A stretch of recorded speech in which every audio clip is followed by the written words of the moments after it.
아멘.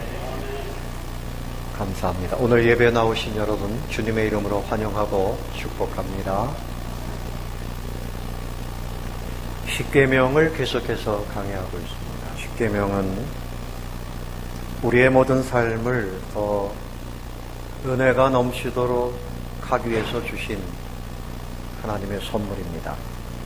오늘 말씀에 살인하지 말라, 이 말씀은 인간 생명의 존엄성을 얼마나 이것이 중요한지 그것을 지켜나가라, 이런 말씀이죠. 7계명은 간음하지 말라, 이것은 부부의 순결함, 가정이 거룩한 가정이 되도록 그렇게 복을 누리시라는 거예요. 설교 시간에 말씀하지 마시고 설교를 들으시면 좋겠어요. 도둑질하지 말라, 이 말씀은 인간이 수고하고 땀을 흘려서 재산을, 건강을 서로 지켜줘라, 이런 말씀이죠. 오늘은 살인하지 말라. 여러분 중에 누구를 살인하신 분은 없습니다. 앞으로도 그럴 것입니다. 그러나 이 계명의 말씀은 단지 살인뿐만이 아니라 생명에 관한 말씀이에요. 그래서 오늘 말씀의 제목은 생명의 계명, 이런 제목으로 말씀을 나누려고 합니다. 먼저 생각할 것은 우리 인간 생명은 어떤 것보다도 존귀합니다. 여러분에게 한번 질문해 보겠습니다. 여러분에게 있어서 가장 소중한 것이 있다 그러면 뭡니까? 어떤 사람은 나는 이번에 새롭게 산 투도와 냉장고가 제일 소중합니다. 나는 압력밥솥이 소중합니다. 나는 집이 소중하고 내 직업이 소중하고 내 자녀들이 소중하고 소중한 것이 많습니다. 그러나 가장 소중한 것은 자기 생명입니다.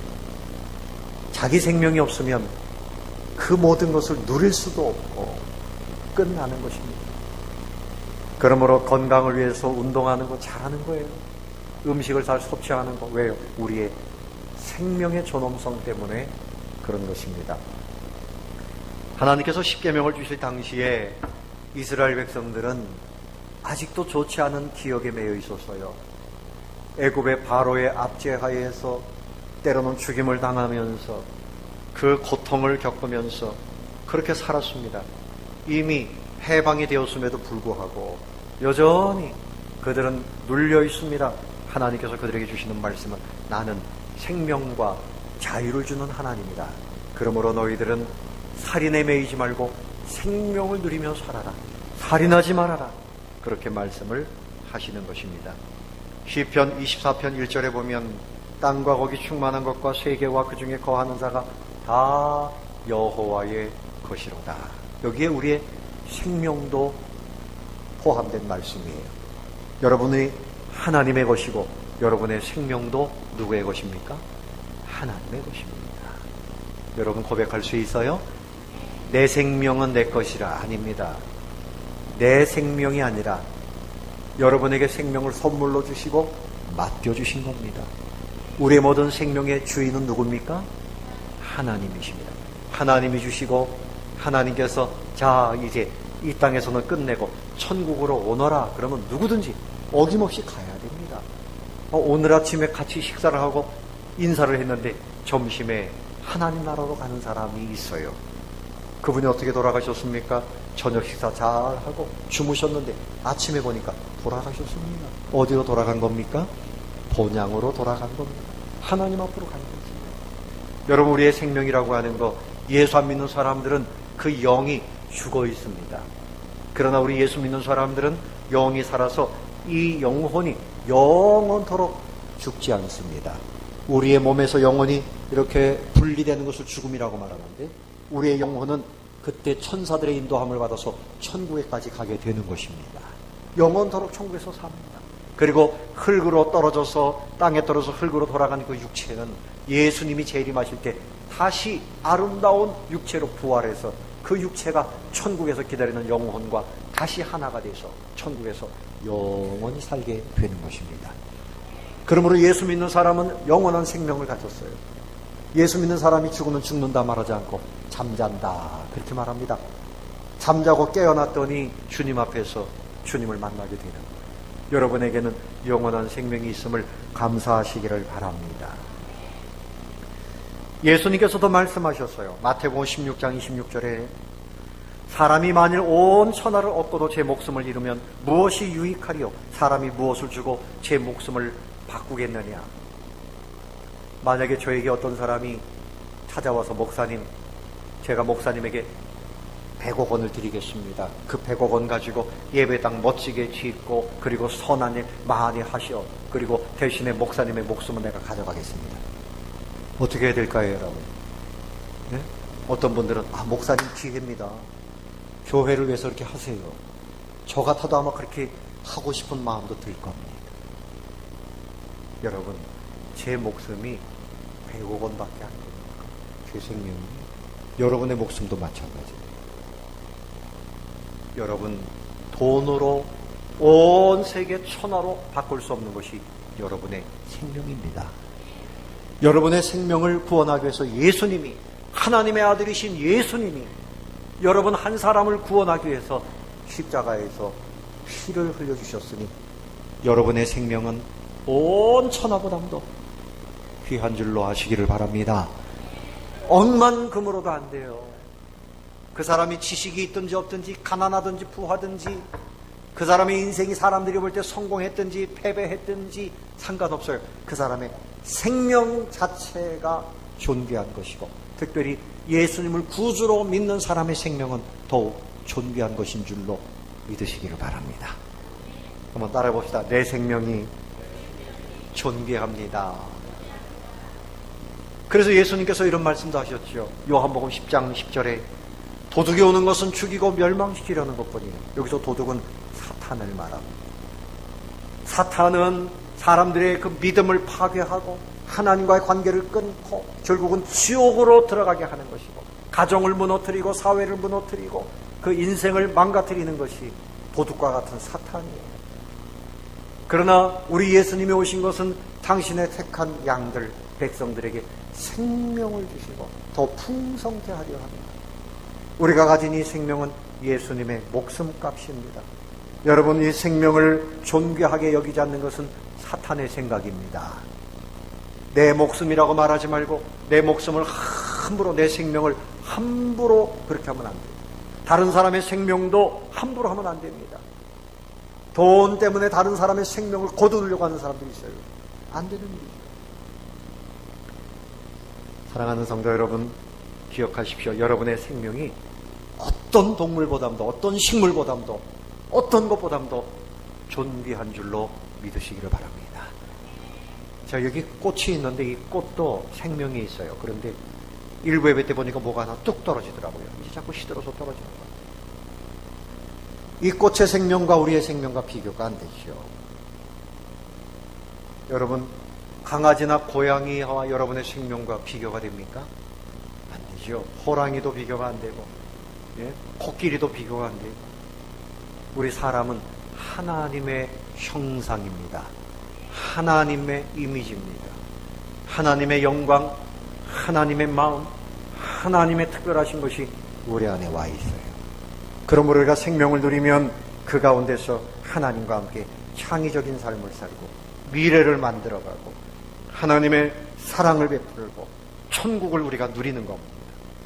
여러분의 생명이 가장 귀한 줄로 믿으시기를 바랍니다.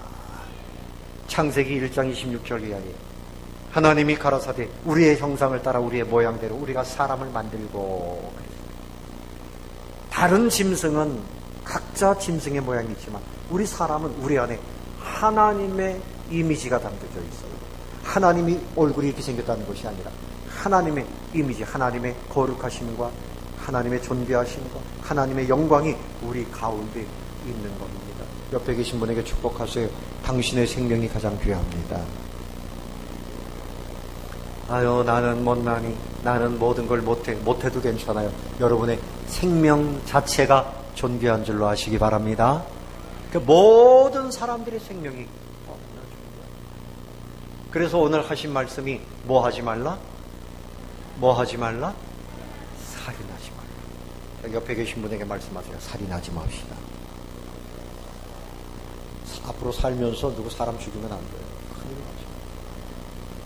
근데 이 살인하지 말라는 말은 히브리 동사 라사라는 말을 썼는데 그 의미가 뭔가 하면 불법적인 살인을 하지 말라는 거예요. 불법적인 사람. 그럼 합법적인 살인은 뭡니까?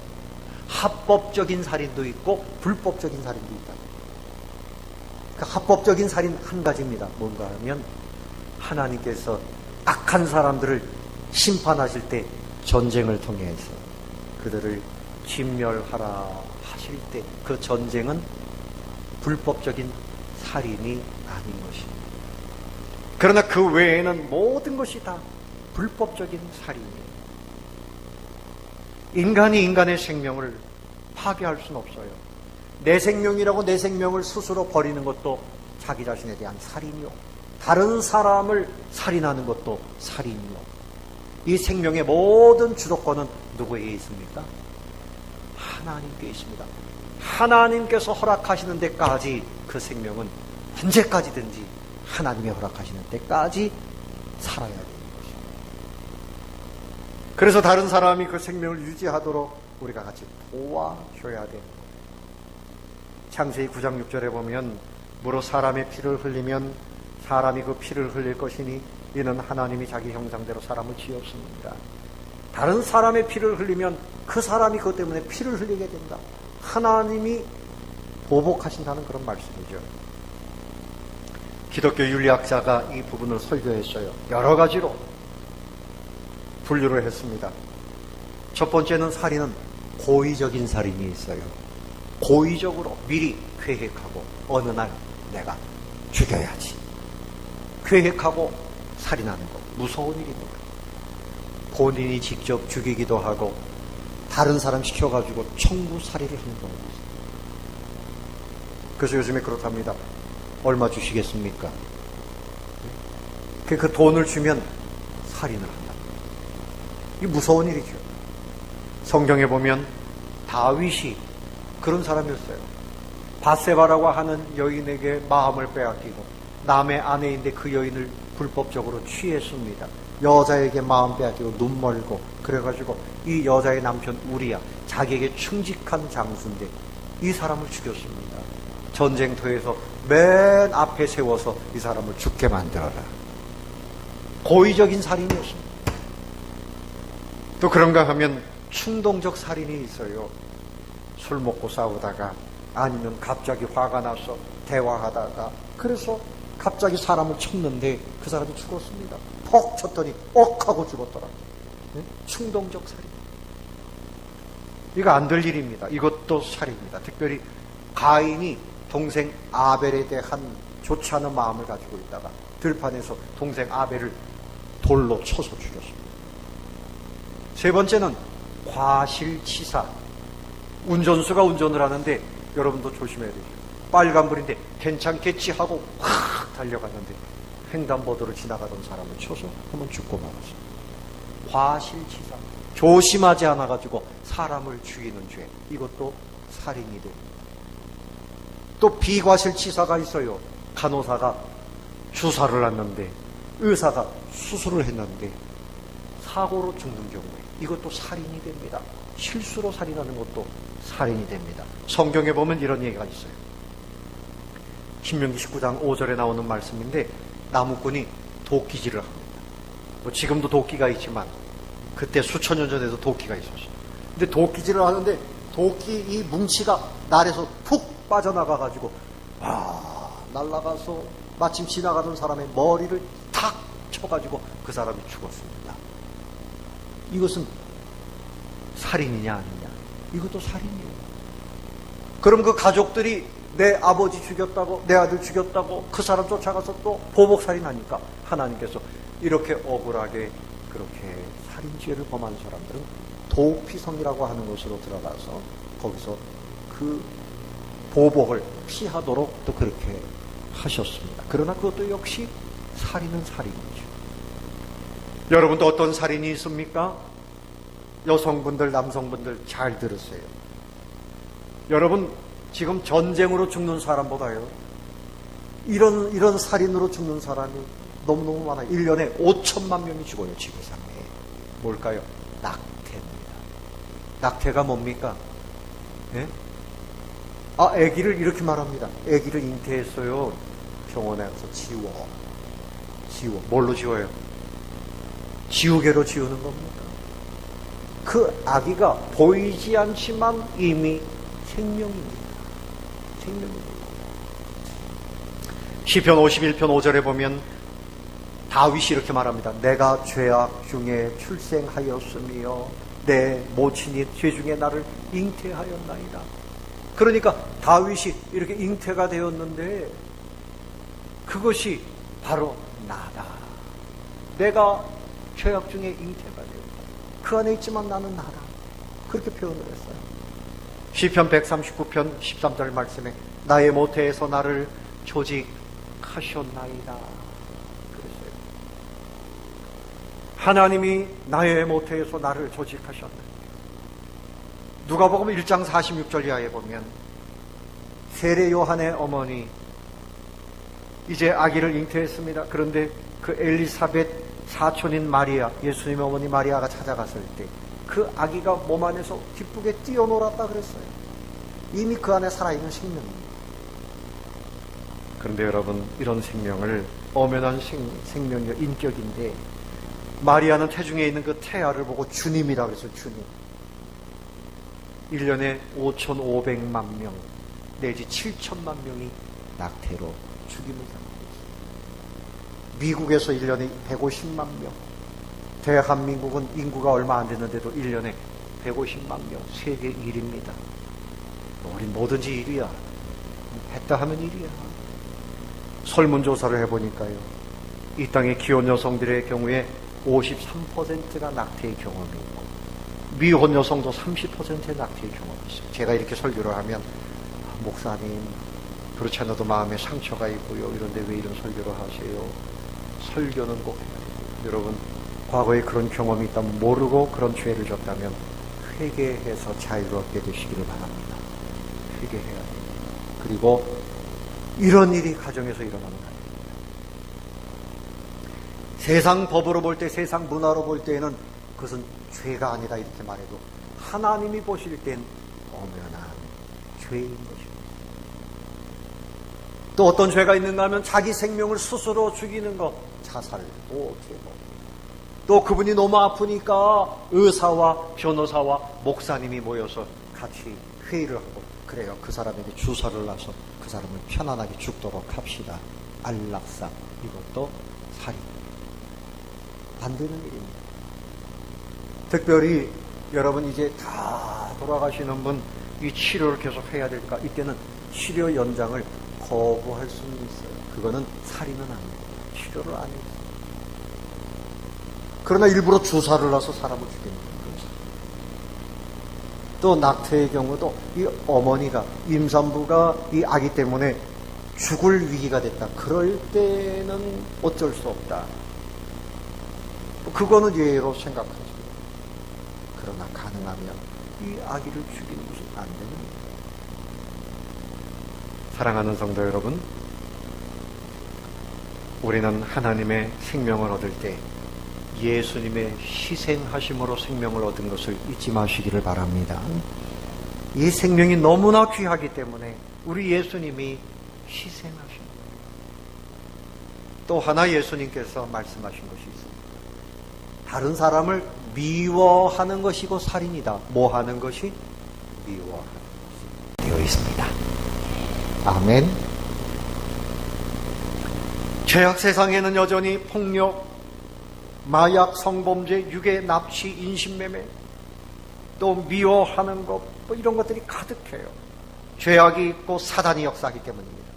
그런데 그 근본 원인은 그 마음의 분노 때문입니다. 분노. 무엇 때문이라고요? 분노 때문에. 그 사람에 대한 분노가 있으면 미워하게 되고 언젠가 그 사람을 해할 수 있습니다.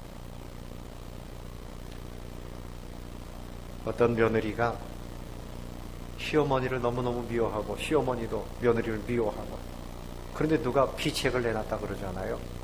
매일 어머니 빨리 돌아가시게 하려면 가르칠 테니까 이렇게 해라. 아주 토실토실한 알밤을 삶아가지고 까가지고 막 대접을 했답니다.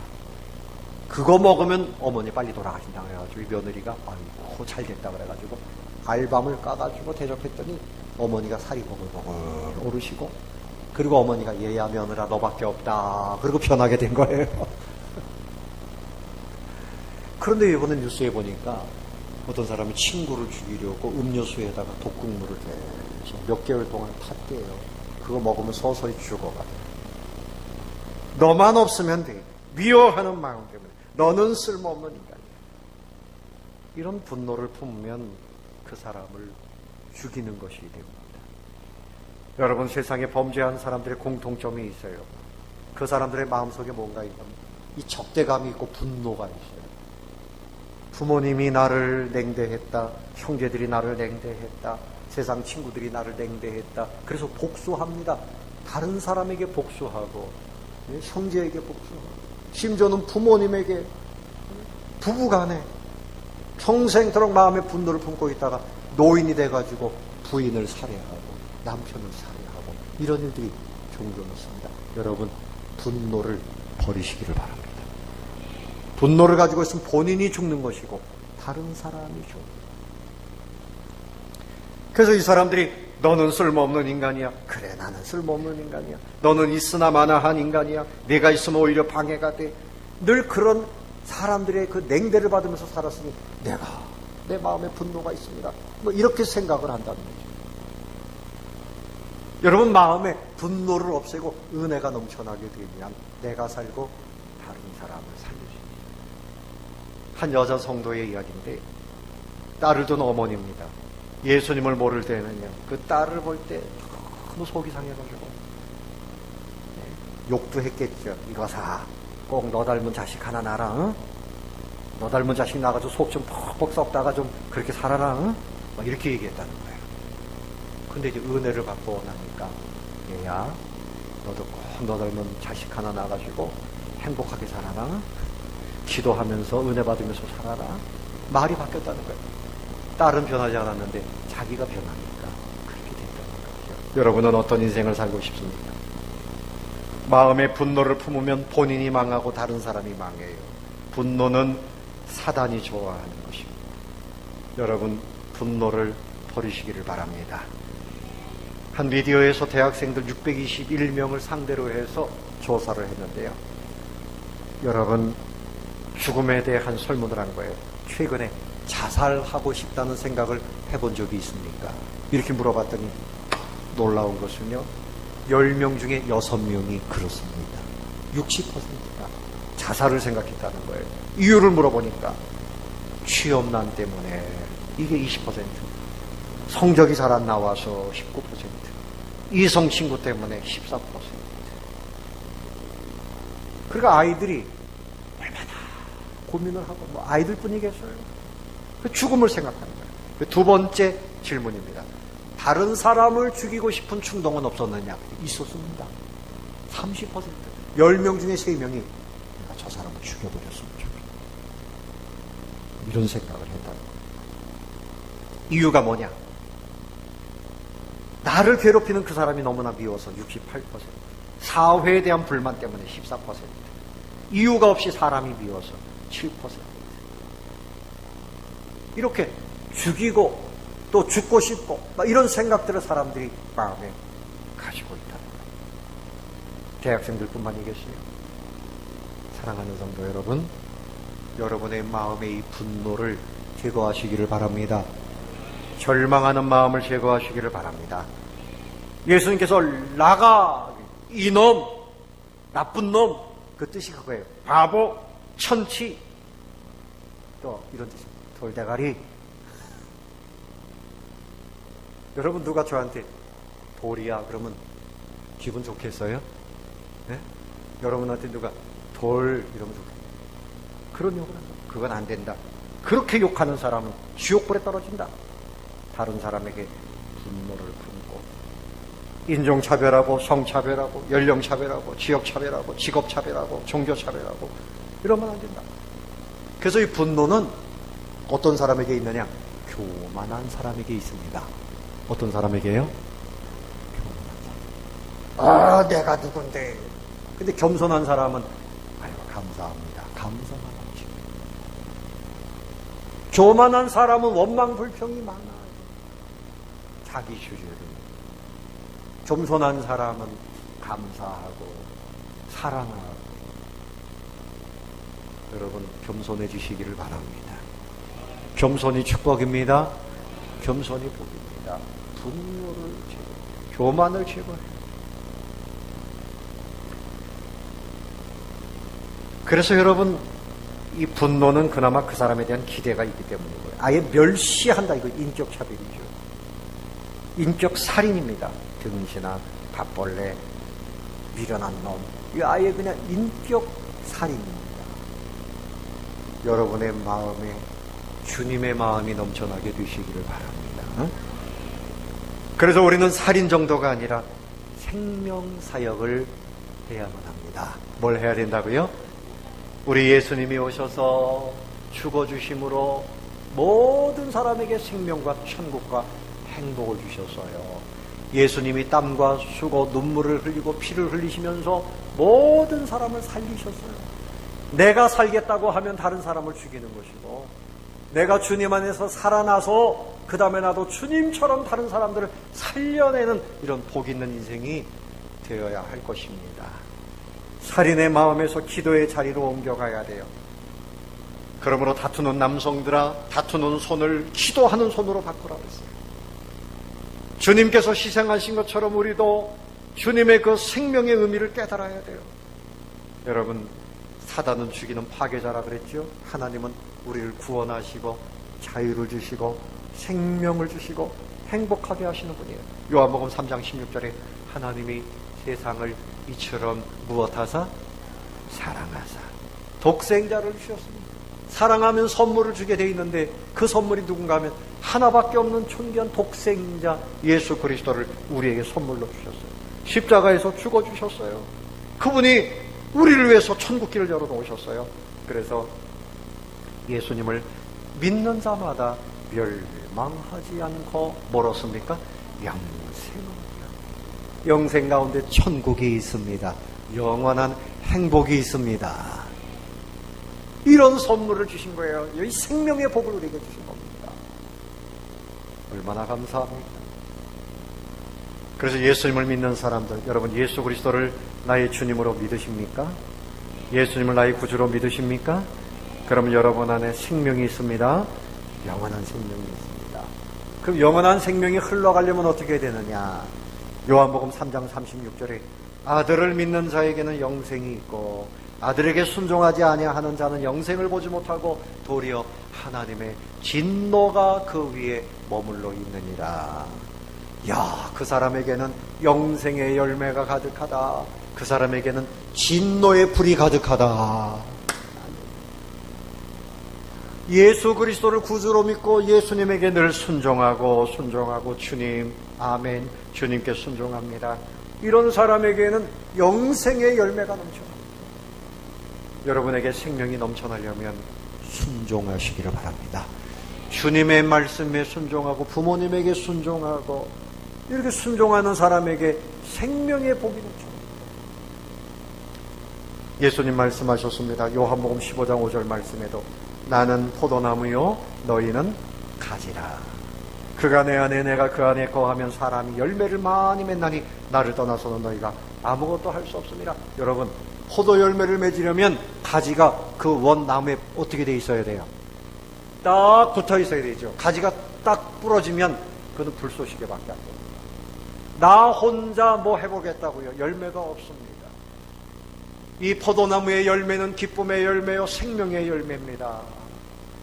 예수님에게 딱 믿음으로 붙어서 순종하는 사람에게는 그 주님의 아름다운 열매, 생명의 열매가 우리 가운데 넘쳐나게 되는 거예요. 돈으로도 안 되고 힘써도 안 되고 벼슬로도 안 되고 예수님을 믿는 그 믿음으로 열매를 맺게 되는데 성령의 열매, 사랑과 희락과 화평과 오래 참음과 자비와 양선과 충성과 온유와 절제, 이 성령의 열매가 그런데 이런 열매가 아닌 것은 뭔가 하면 요한계시록 5장 19절에 보면 이 육체의 일은 뭐냐? 음란과 살인과 다툼과 이런 것들입니다. 여러분, 주님 없이는 우리가 그런 열매를 맺는 것이고, 주님에게 붙어 있으면 우리 가운데 생명의 열매가 맺힙니다. 여러분 모두에게 그런 열매가 넘쳐나기를 바랍니다. 여러분의 마음에 늘 불평불만이 있고요, 잘난 체하고 비판하고 제가 볼 때는 향기가 없고 열매가 없는 사람들이 있어요. 간혹 쭉정이만 있어요. 주님의 주신 생명의 열매가 많이 맺혀서 이제 우리도 여러분 이 영성이 바뀌어야 돼요. 미움의 영성, 분노의 영성, 죽음의 영성, 살인의 영성이 생명의 영성으로 바뀌어야 됩니다. 사랑의 영성으로 바뀌어야 됩니다. 감사의 영성으로 바뀌어야 됩니다. 치유의 영성, 회복의 영성으로 바뀌어야 돼요. 내 안에 성령의 은혜, 주님의 은혜가 가득해서 기쁨과 평안함과 소망과 감사가 넘쳐나면 다른 사람들에게 이 생명의 복음을 섬기고 사랑함으로 우리도 전할 수 있는 겁니다. 우리 예수님처럼 수고하며 살게 되시기를 바랍니다. 한 가지 이야기를 하고 마치겠습니다. 2차 대전 때 나치 히틀러 치하에서 8년간 옥고를 치른 목사님이 있어요. 말틴 나몰러 목사님인데, 이 목사님이 왜 옥고를 치렀는가 하면 그 많은 사람들을 죽이고 나라를 힘들게 하는 히틀러를 죽이는 일에 같이 동조하는 겁니다. 저 히틀러를 죽이면 나라가 평안해지고 좋아지겠구나. 그러다가 발각이 돼서 감옥에 갔어요. 그런데 이분이 날마다 꿈을 꿉니다. 똑같은 꿈을 꿔요. 무슨 꿈인가 하면 모든 사람이 한 줄로 서서 하나님의 심판을 받는데 자기 등 뒤에서 이런 소리가 들리는 거예요. 아무도 내게 복음을 전해준 사람이 없어서 나는 믿지 못했습니다. 그래서 돌아보면 히틀러가 서 있는 거예요. 누가 서 있다고요? 그 다음날도 또 꿈을 꾸면 아무도 내게 복음을 전해준 사람이 없어서 나는 믿지 못했습니다. 믿지 못하니까 히틀러 같은 총통이 나와서 전 세계가 고통을 겪어요. 그래서 여러분, 정치인을 변화시키는 제일 좋은 방법은 예수 믿게 하는 겁니다. 아멘. 세상을 정말 바르게 바꾸는 진정한 개혁은 복음을 전해서 예수 믿게 하는 거예요. 감옥에서 사형수들이, 살인을 많이 한 사형수들도 거기서 예수님을 믿고 천사처럼 변화돼서 복음을 전하다가 하늘 가는 밝은 길이 찬송을 부르면서 하나님 앞에 가는 사람들이 있어요. 여러분, 그래서 이 위정자들을 위해서 기도하라. 무엇을 위해서 기도해야 되느냐? 그들의 영혼이 구원받기를 위해서 기도하라. 여러분, 가족들이 구원받고 내 이웃이 구원받고 그들이 주님이 주신 생명을 얻어 누리도록 생명의 복음을 전하시면서 여러분의 남은 생애를 그렇게 살게 되시기를 바랍니다. 주님이 나 위해서 이렇게 생명을 주셨는데 내가 무슨 직업 어떤 일을 하든지 사람들에게 생명의 복음을 나눠주죠. 가정에만 머물지 말고 길에 다니면서 복음을 줘. 만나는 사람들에게 예수 믿으라고 이야기합니다. 예수 믿으라고 이야기합니다. 금요일에도 얘기했지만 무디라고 하는 선생님은 구두 수성공인데 이분이 200만 명을 전도했다고, 매일매일 전도를 했다고 그래요. 그런데 어느 날은 전도를 못하고 잠자리에 들 수가 없어서 자다가 말고 일어나가지고 밖에 나가서 전도를 하는데 술주정뱅이를 만났습니다. 예수 믿으십니까? 그랬더니 돌아온 게 뭔가 주먹이 돌아왔습니다. 아주 얼마나 맞았는지 피를 흘리고 엉금엉금 쥐어가지고 가까스로 집에 갔다는 거예요. 그런데 3개월 후에 누가 똑똑똑 찾아왔는데 보니까 그 사람이 또 찾아온 거예요. 또 때리려고 왔는데 그게 아니고 목사님, 그날 주먹질을 해서 죄송합니다. 목사님이 예수 믿으세요. 그런데 괜히 화가 나가지고 주먹질. 사탄이 없어요. 그런데 귓전에서 계속 들리는 겁니다. 잠을 잘 때도 예수 믿으십니까? 계속 들려가지고 아유, 내가 결국은 회개하고 예수 믿고 기원하겠습니다. 여러분들이 예수 믿으세요, 이 말은 성령의 언어입니다. 여러분들이 그것을 전하면 성령께서 그 사람을 괴롭히든지 녹이든지 성령께서 역사하시는 거예요. 생명을 전하시고 지옥 갈 사람 천국 가게 만들고 분노 속에서 절망하며 슬퍼하는 불쌍한 사람들 행복한 인생을 만들게 되시기를, 이 사명을 감당하시기를 예수님의 이름으로 축원합니다.